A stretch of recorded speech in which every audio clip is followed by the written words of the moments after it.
Allah subhanahu wa ta'ala فرض الزكاة وجعل الزكاة أمرا واجبا لكل من ملك النصاب. A zakah é uma adoração importante, é uma obrigação que toda pessoa que tem uma quantidade mínima que é estipulada, que é determinada, como a gente disse, por exemplo, 595 gramas de prata. Vamos converter isso. Eu tenho R$ 1.860 mais ou menos. Então, eu cheguei no Nisab, é importantíssimo eu fazer um cálculo exato. Então, é importante o cálculo. Quando a gente não conhece sobre o assunto, ou não lê o Alcorão, ou não presta atenção nos detalhes da adoração, como ela deve ser feita, a gente pensa que simplesmente o fato de eu, por exemplo, doar R$ 50 por mês para a mesquita, ou, por exemplo, eu dei uma esmola para um pobre e dei R$ 10 para ele, ou uma vez ou outra dou 200, dou 300. Quando a gente não tem o conhecimento, a gente pensa que isso já é a doação obrigatória, ou já é aquele que é o imposto, que é a zakah. Não, é importante. A zakah precisa ter um cálculo exato. Se a pessoa tem a moeda real, tem que calcular. Se a sua posse chegou no Nisab, na quantia mínima, e fez aniversário de um ano, calcula 2,5%. Urud al-Tijara, o segundo tipo de bens ou de riquezas sobre os quais é obrigatório o zakah, sobre o qual é obrigatório o zakah também. Eu tenho estoque, eu tenho dinheiro em caixa, eu tenho a dívida que é subtraída, eu calculo 2,5%. Imaginem, irmãos, pode ser que a pessoa ela tenha milhões em mercadoria em caixa e não calcula, e pensa que só o fato de pagar um boleto na mesquita, ou pagar um café, uma esmola para um pobre, ele deu uma doação e já realizou a obrigação. Não, é importante o cálculo. O cálculo. Da mesma maneira que você calcula o seu horário da oração, você calcula para onde é al-Qibla. Porque se você rezar para fora da Qibla, você invalida a tua oração. Quem, por exemplo, reza sem ablução, a oração é inválida. Também a zakah, você tem que calcular e intencionar. Eu calculei e deu isso. E aquilo que você dá além disso é sadaqa. Jazakallahu khairan. Quem tem gado, também calcula quantas cabeças de gado ele tem. E assim por diante, o agricultor. Então tudo isso tem detalhes. Agora uma outra questão importante. A diferença entre a zakah e zakat al-fitr. A gente no popular libanês, a gente fala al-futra. Na religião a gente diz zakat al-fitr. Zakat al-mal é aquilo que você deve dar, que é calculado sobre a sua renda, sobre o seu dinheiro, sobre a sua posse, sobre a sua riqueza. Esse é um assunto. Agora, zakat al-fitr chama zakat do desjejum. É aquilo que você dá por pessoa, por cabeça. Ou seja, não é calculado sobre riqueza. Cada pessoa deve tirar zakat al-fitr.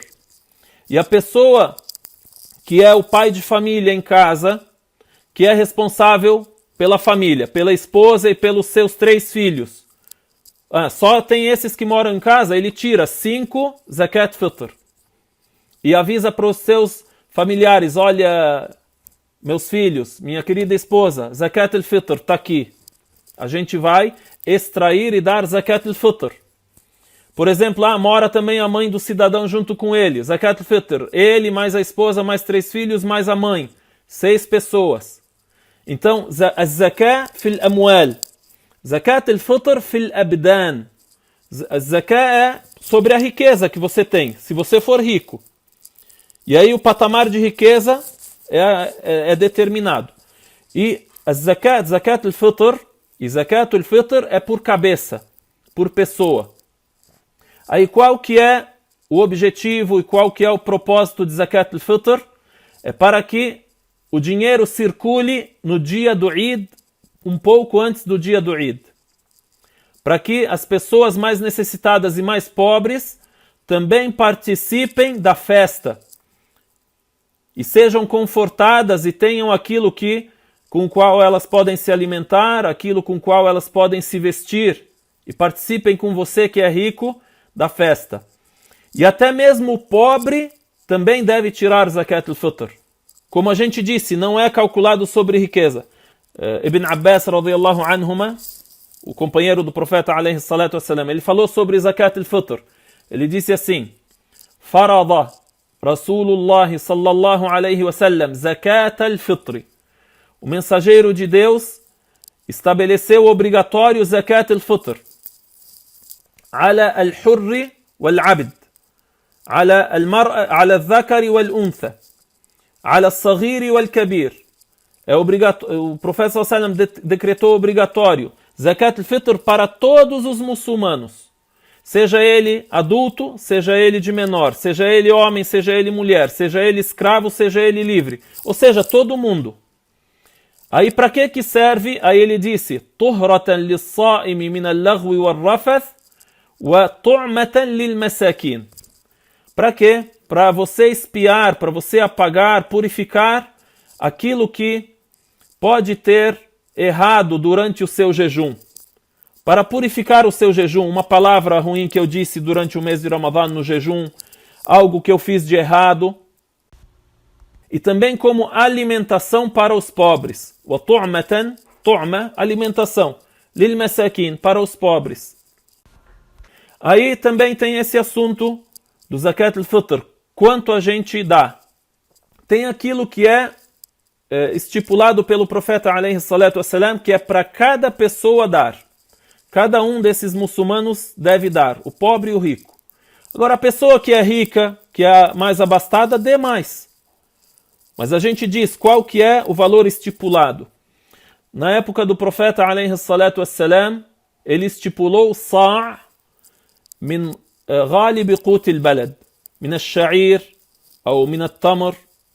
Ele estipulou uma medida que é o sa'. O sa' hoje é cerca de 3 quilos. Sa' é 4 mãos cheias. Por exemplo, aquilo que a gente tem mais costume no Brasil é o que? O arroz, feijão. Pega 4 mãos cheias de arroz. Esse aqui é um Zakat Fitr por pessoa. 3 quilos. Vamos estipular assim, mínimo do mínimo. Vamos dar 15 reais por pessoa. Sim? Aí tem entre os sábios quem diz que só pode dar o grão, só pode dar o arroz, o feijão, não pode converter em dinheiro. E tem a opinião de alguns sábios que pode sim converter em dinheiro para quê? Para beneficiar mais a pessoa pobre. Por exemplo, no nosso costume, no nosso ambiente, imagina o cidadão vai receber 100 quilos de arroz. Onde é que ele vai trocar 100 quilos de arroz para ele comprar, por exemplo, um vestido para a filha, para comprar alguma coisa para os filhos, um doce e tal, para o dia do Eid? Entenderam? Então vai ter gente que vai falar para a gente: olha, isso não pode porque o profeta sallallahu alaihi wasallam disse só de tal. Ele citou a medida e tem que ser o grão. Aí a gente diz o seguinte: tem uma opinião que diz pode sim converter para o benefício da pessoa que recebe. Isso é a opinião de Abu Hanifa radiyallahu anhu, rahimahullahu ta'ala, e outros sábios também, como Al-Bukhari e Umar ibn Abdul Aziz, rahimahumullahu ta'ala. Wallahu a'lam. Então, isso que é Zakat al-Fitr, tá bom? Então, Zakat al-Fitr, por exemplo, você é responsável por 4 pessoas na sua família, no mínimo 60 reais, você estipula que você deve dar como Zakat al-Fitr, e deve dar, aí tem um tempo. Igual a oração tem um tempo, o zakat da riqueza, o tempo qual que é? É quando o seu bem, a sua riqueza fizer aniversário em sua posse. Completar um ano de posse dessa riqueza. Zakat al-Fitr deve ser dado antes da oração do Eid. Ou seja, antes que o imam, que o sheikh suba no mimbar e faça a khutbah do Eid. Se você der depois da khutbah do Eid, perdeu o Zakat al-Fitr. Se você der, vai ser uma sadaqa geral e você estará faltando com essa doação obrigatória, com esse zakat, com esse imposto que é obrigatório, tá? Então, por exemplo, dá 2 dias antes do Eid, um dia. Se os irmãos, por exemplo, têm uma organização para recolher 3 dias antes, 4 dias antes, para fazer chegar esses valores até as pessoas que eles querem destinar antes da oração do Eid. Wallahu a'lam. Isso que é a diferença entre zakat e entre zakat al-fitr.